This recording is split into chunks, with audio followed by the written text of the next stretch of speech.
Train का सफर जारी था और रात का वक्त था। यहया और इब्राहिम अपनी सीट पर बैठे बातें कर रहे थे कि सामने बैठे एक बुजुर्ग मुस्कुराकर उन्हें देखने लगे। बुजुर्ग ने नरमी से कहा, बेटो, क्या तुम जानते हो सच्ची दोस्ती क्या होती है? दोनों ने अदब से कहा, नहीं बाबा जी, आप बताएं।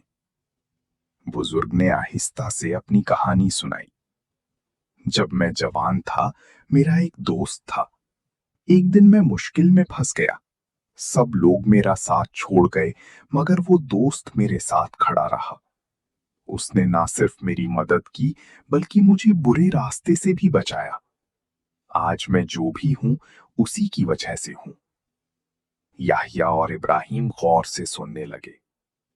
बुजुर्ग बोले, इसीलिए याद रखो, सच्चा दोस्त वो होता है जो मुश्किल में साथ दे, नेकी की तरफ ले जाए और बुराई से रोके।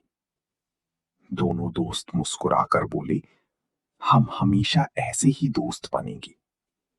बुजुर्ग ने खुश होकर दुआ दी, अल्लाह तुम्हें हमेशा नेकी के रास्ते पर रखी। सबक, अच्छी दोस्ती वो है जो हमें नेकी और सच्चाई की तरफ ले जाए।